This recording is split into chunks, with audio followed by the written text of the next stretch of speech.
everybody, it's your girl Kiki again with the third part to this video. Like, share, subscribe, save this video, watch it over and over again if you want to be creepy, if you want to be nasty and creepy. Comment below, way below, down, not that far down, freak. But comment, I respond to my comments very quickly. Share this video with your friends. Like, the more you like, it helps the algorithm, it helps people see my video. And we're gonna get into it. Like I said, watch the other two parts. This is part 3 of me telling me about my time with the Jehovah's Witnesses. We're gonna do part 3, and then I'm gonna do a conclusion, because it's a lot. I may have to do other videos because this is just basically my story, the overview. Okay, it's the overview. La, la, la, la, la. Okay, so where did I leave off? By this time, I'm 14. Almost 15 years old. I moved to a different area. This is probably, I think, my third congregation, because I started studying in one place in one city, then I moved to another part of the city, started studying with somebody else, and then I moved to a whole new city with a new high school and everything. And so I left all my other friends, my worldly friends, behind, which again, at the time I thought it was a good thing. To get to another Kingdom Hall in this area and find out that I didn't have many teenage people there either. There just weren't that many teens, and the ones that were there, they were mostly dudes, and the ones that were girls, I couldn't identify with them at all, and they probably thought I was stuck up like normal people do because I'm really shy. And so yeah, I got tired. I could cut the witness line. I didn't mind missing birthdays. Again, I had birthdays all my life. I had holidays all my life. I didn't really care about holidays. To this day, I still don't really care about holidays. Like, I like my birthday. I love Christmas, and I love Halloween. Those are the holidays. Those are the only holidays I really fuck with. All the rest of the holidays is just time for me to get off work and go spend time with my kids and go somewhere. It's a day off work. I don't really care about July 4th. It's not a big deal. Again, I didn't come from a very close, we had a close-knit family when we all lived together in Michigan, but then once I moved here, I don't have a lot of family here. So I was raised by my grandmother. She came down here, and when I came down here, we had my aunt's husband, and my aunt's children, except she didn't have children until much later. But when we first came down here, it was just me, my grandmother, my aunt, and her husband. So, and that was it. I didn't have any other family down here. I still don't have a lot. I still don't have family down here. And my family's not that close anyway. We're just not a very close-knit family, especially when you live 1,000 miles away. I'm from Michigan. So I come down here, moved to a new congregation, moved to a new school. This school was in a more diverse area. I still didn't have any friends at first. It took a while before I made any friends. Again, being very shy, but eventually I did. I had these homegirls I would hang around with. I won't say this chick's name, but I had a homegirl, her cousin, and then this other chick, and we all went to school together. And she was new to the school too. She's from California. She was new, like, right after I started, like a month later, she was new. And so we just started hanging out together. And she was fast. She was what you call fast. Her parents were very permissive. They would let her have house parties and yeah, like, and I would hang out at these house parties, and I know I shouldn't have been there. And then, I would then slowly but surely, like, the slide happens very gradually and slow. Like, it didn't happen all at once. I just started hanging around this girl, and then I started hanging around these house parties and doing these things that I shouldn't. I started, and like I said, I've never been into drugs or alcohol, nothing like that. But I just, I like to hang out with people and stuff like that. And again, being very shy, being surrounded by a lot of people. I like being surrounded by a lot of people, but I don't like crowds, like people focusing on me and talking to me. But I don't mind going out to a club or a party or something like that. I'm not that people phobic, but it was just nice to have people who were friends with me and you know, I was invited to things, and I like being invited to things. And like I said, I was still being a Jehovah's Witness. I was still an unbaptized publisher. By this time, my studies had stopped. I'd done with studying the book. I forgot which book I was studying, but I had done studying the book. And so people in the congregation were talking about me getting baptized. It was baptize this, baptize that, baptize, baptize, baptize. So I felt a lot of pressure, you know, and then they were talking about the next, we had, in Jehovah's Witnesses, they have annual conventions. We would have conventions every year, and they would have like free food. That's how old school I am. When we was at the convention, we had food. They would give us food tickets, and we would have food. And I remember my grandmother would go along with us, and conventions were 3 days. And then depending on where you're at, we drove back and forth because the convention was like in downtown Dallas. So we would just drive back and forth. And then me and my grandmother, we didn't have a car. So the witnesses, I mean, they took us to the grocery store. They would take us shopping. I mean, we would, in an area that we live in, we really didn't have I mean, this is before bus lines were really good. I mean, if you live in Dallas area, there's something called DART, Dallas Area Rapid Transit. When I was in the 90s, when I was a teenager, DART wasn't, they didn't go all over every place. They stopped running at like 8 o'clock at night. So the witnesses, they really took care of us. Like I said, I can never say anything too much bad about the witnesses. I have heard so many things that I'm going to get into my conclusion later, but things that I had no idea that was going on. Like had I known some of the stuff that I learned within the past 6 months, has shocked me, has saddened me, because I always felt like the witnesses had the truth. When it came to religion, when I was younger, that's what I thought. I'm not religious now. I'm solely an atheist now. But I felt like if there was a religion that had the truth, I thought that the witnesses had it. But anyway, I'm getting ahead of myself. I was hanging around, partying, doing my thing. But these were like normal teenage things. Like, it was scandalous for a witness to do, and I was hiding it. I wasn't trying to tell nobody my Bible study. I wasn't studying the Bible then. I was just, I was still keeping up. But slowly the slide started. I started not going out in field service a lot. I started missing meetings, and people started asking me about being baptized, and I felt a lot of pressure to give up my worldly friends and get baptized. But I'm like, if I give up my worldly friends, I'm going to be lonely, and it's not right for a teenager to be lonely. You know what I'm saying? That lonely. And I didn't really want to give up my friends. So I kind of stalled getting baptized. Okay. So back in the day, there used to be a thing called party lines. Now, they're still around to this day. There's something called Lava Life. There's still party lines where people can call and talk to other people. This, like I said, this is before the internet. This is back in the 90s, late 90s. Yeah, you would call and speak to people and stuff.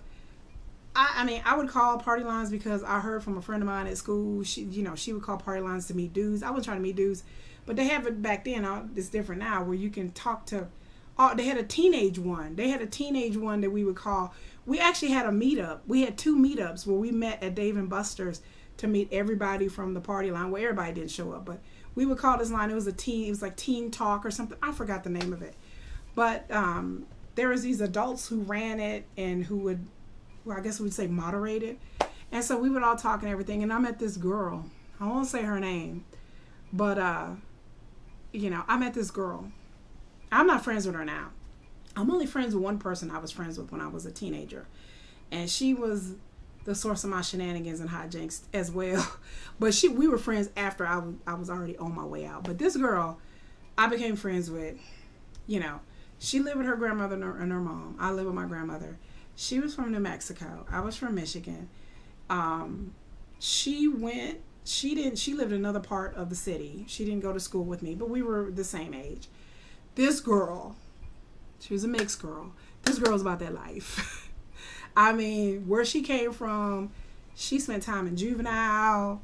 She was about that life, ladies and gentlemen. She was like pop, pop, click, click. She had an older boyfriend that was in a gang. I didn't notice at the time that she was a gang member, a gang affiliate, gang adjacent, whatever you call it. First time I spent the night at her house, nothing was amiss. The second time I spent the night at her house, her boyfriend, I didn't know that she was like 15 years old and her boyfriend was like 25. Had no idea. And he showed up with his older friends. Now, granted, nothing happened. That was a dangerous situation I should not put myself into. Nothing happened, but I was just shocked that her boyfriend and his little clique, little friends, they was in a gang. Now I knew all about gangs. Okay, I wasn't new to it. You know, I'm from the hood, straight up, and she was from the hood in Albuquerque. So, and I lived in sort of nice apartments in a nice area. Where she lived in Garland, it was the hood. Like, it was like some hood ass apartments. You know, there's roaches on the wall. You know, I wasn't used to that. You know, even I was from a bad neighborhood, but we had roaches. You know, I'm from Michigan, we had rats. But I hung out with her because I liked her energy. She was cool. I mean, the more I hung out with her, the less the meetings went to the wayside. The more I hung out with her, she was about that life. And I was like, well, you know, like I said, I have family members who are incarcerated. I have family members that are in gangs. My real dad, he's incarcerated. My brothers were incarcerated, still incarcerated. So it's not like it's something that I wasn't aware of, but her being part of a gang, I was like, what's that all about? You know, I watch Colors. But she was about that life, you know. She was like, carried a gun, and she was like, click, click, pop, pop, nigga, you know, like, you know, what, throwing them up, you know, she was a blood, right? She was a blood. She was about that life.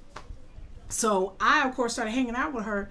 They just assumed I was a blood too. But I'm like, hey, I'm just slowly Jehovah's Witness girl. But then as time went on, I just slid into not making the meetings, and then the elders would have shepherding calls or try to do shepherding calls, and I would tell my grandmother, don't answer the door, or I wouldn't be at home. I would be out on the weekends. And again, I was still in high school and still doing good in school. It's just on the weekends I was out doing hood rat stuff with my friends.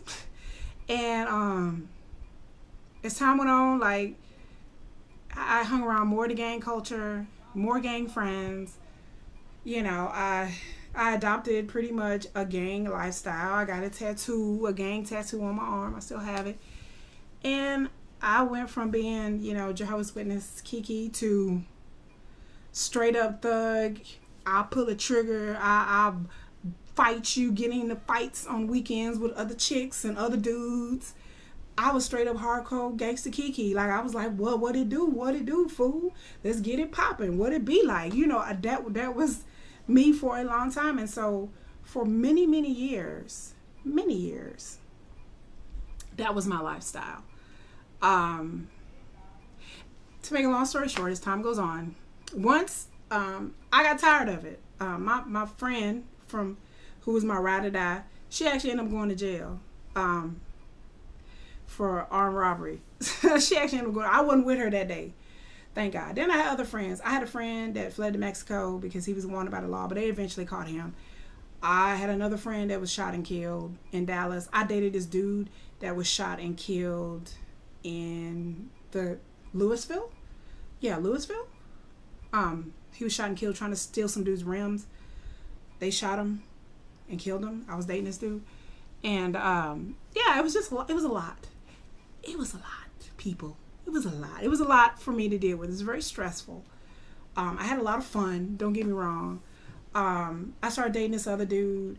He was very abusive, emotionally and mentally. He never hit me or anything, but he was very emotionally abusive. We were on and off for like 3 years. So by the time I hit about 22, I was like, you know what? I should go back to the witnesses. So I inadvertently, I ran into a witness somewhere. I forgot what it was, a grocery store or something. Somebody was trying to preach to me. And I said, oh yeah, I used to study with the witnesses. I was an unbaptized publisher. And they're like, oh my God, really? I was like, yeah, I faded. I didn't know the term faded, but I kind of like stopped going to the meetings and stuff like that. And I was so close to getting baptized. So this lady was like, we'd like to come and speak to you. And I was like, okay, why not? I need to get my shit together. So I started studying again. I moved just by coincidence from one part of Dallas to another part. By this time I'm living by myself and working. And I was like, I really want to go back to school. So I really want to go back to school. So I start my hair, look at my hair. Y'all don't judge me. Anyway, I started going back to school. And I started going, not back to school, college. I started going to college. So I really wanted to get my degree in journalism. And I wanted to be a journalist. And I wanted to be a writer. I still do. I still like to write. And yeah. And so I started doing that, and I started studying with the witnesses again. And to make a long story short, I started studying with them again. And everything was going well for about a year or two. And then I finished studying. By this time, they had another study book. Witnesses, you study the Bible. They have accompany books, and it's changed over the years of what books you study to. And I studied for, like I said, a year, and then I started to attend the Kingdom Hall meetings and all that again. And my grandmother was like, oh no, not this again, you and the witnesses. Because again, I still felt the witnesses had the truth. I felt a lot of guilt that I felt like I was lonely and I just couldn't cut it and I just couldn't hack it. And I thought I internalized it. It was me. It was just too hard for me. And then I felt like I didn't really have a lot of support. And I felt like I was just too young. So I started studying again. I thought maybe this will be different. So I found that I started studying. Things were a little bit better this time because, again, I'm older. I'm not in high school. I don't have that peer pressure. I don't have that, all that. And then I'm trying to get away from these hood rat ass, thug ass friends that I'm hanging around with, And again, like I said, I've never been into drugs. I never did drugs. I never got hooked on alcohol. None of that. Like none of that. So thank goodness, because I didn't. I just like the lifestyle of being in a gang. So I got out of the gangs. I stopped. I moved completely. I changed my phone number. I moved everything. I just disappeared. And again, like I said, it's before social media. By this time, MySpace was starting to come out. I had barely had it. This is before MySpace. This is before all of that. So you could just like take off, move apartments, change your number, and just totally disappear. And so I was on my way back to, I wanted to be baptized and things like that. And I found out that the sister that I had studied with in the previous city when I was a teen, one of the sisters I studied with, that she was having a difficult time and a tough time. I had no idea she was on antidepressants, that she had been suicidal. I had no clue of any of this. And so I felt really, really bad for her. And my heart broke for her. And then I found out she passed away. And it was just a mess. And then the sister that I was studying with, like as time went on, I found out that she was like, I think hooked on prescription pain pills. Like I think she was, I can't confirm that, but I think that was what was going on. But I can't confirm nor deny that. But okay, camera's going a little crazy. I can't confirm or deny that, but let's just say, yeah. I look back, hindsight is 20/20, but I look back on that. But I remember the convention. By that time, I'd taken away the food, and I was like, dang. But I went to the conventions and stuff, and then by the following year, I got baptized. And so I really felt like it was the truth. I really felt like I'd find everything. And then, so you're probably thinking, what happened? I was never disfellowshipped. I was never reproved. Any of that. Nothing like that happened to me. I started reading and studying and reading other biblical knowledge and other things on my own, and started realizing that as the more I looked into the scriptures and more I looked into biblical things, that something wasn't adding up. Then I had a friend of mine get disfellowshipped on, I'm not going to get into that's a long story, but she was disfellowshipped on some bullshit. Okay, and it had something to do with her husband, and it wasn't her fault. Her husband was the one, but because Jehovah's Witnesses are very misogynist and patriarchal, because the husband is the spiritual head or whatever, she got disfellowshipped on some bullshit. So, and then we had to shun her and not talk to her. And I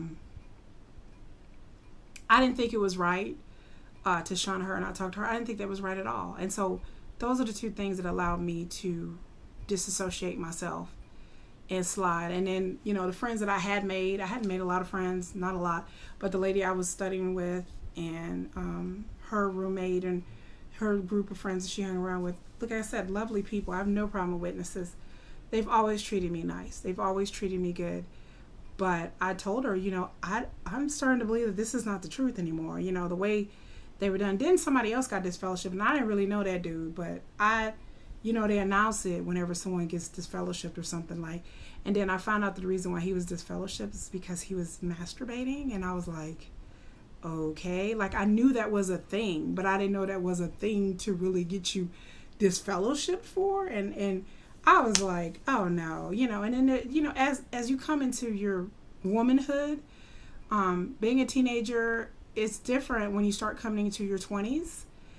And I just thought it was just wrong that women have to take the back seat, and women can't teach, and women can't, you know, it's a lot of misogyny I was not down for. And I was like, this is not for me.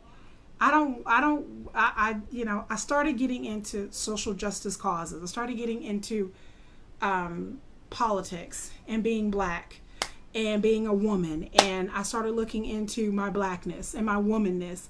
And I started coming into my own politically, and that is very frowned upon. That's very shunned on. It's not a thing. You're supposed to be in the world, but not of the world. And so I started getting more wrapped into anti-war things and social justice things.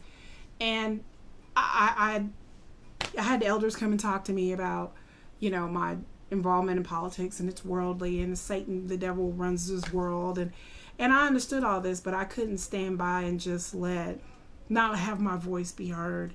I wanted to help people who weren't witnesses. And I felt like, in my naive mind, that if I help people, then there's a way for me to bring them to the organization. I was trying to explain to the elders, this is a way for me to bring them to the organization.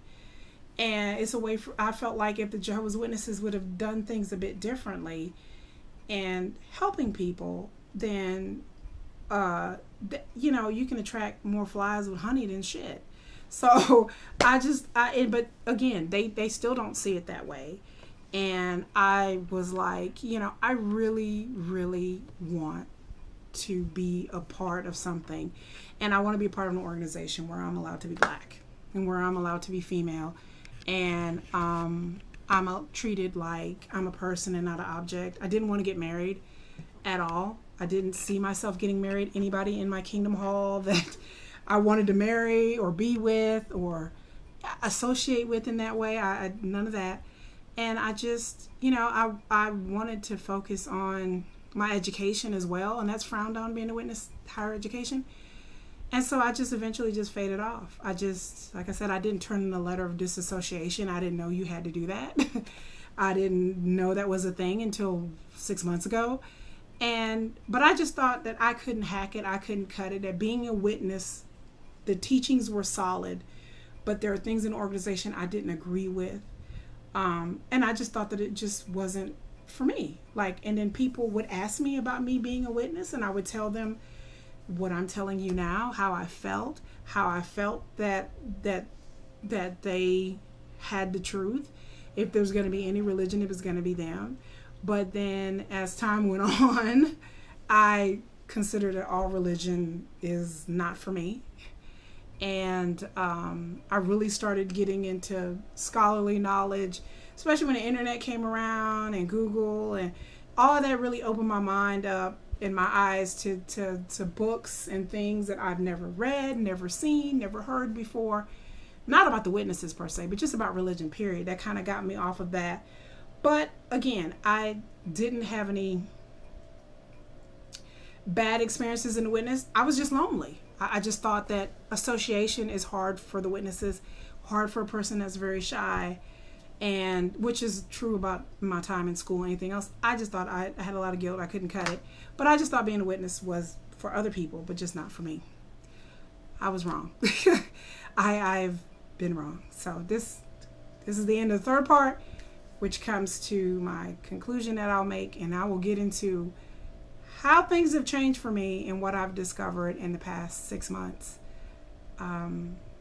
by accidentally discovering some things that I had no idea, and things that are going on behind the scenes that I've learned from other exjws and being a part of that community, and not knowing that I was in a cult. I didn't realize I was in a cult. I always say Jehovah's Witnesses were not a cult. I would get mad when people would call witnesses a cult. Now I'm like, oh, okay.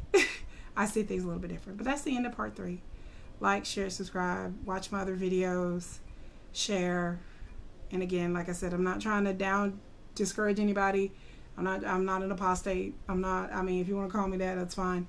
But, you know, I'm just telling you my truth, my experiences. So that's about it. That's for the third video. Stay tuned for the conclusion.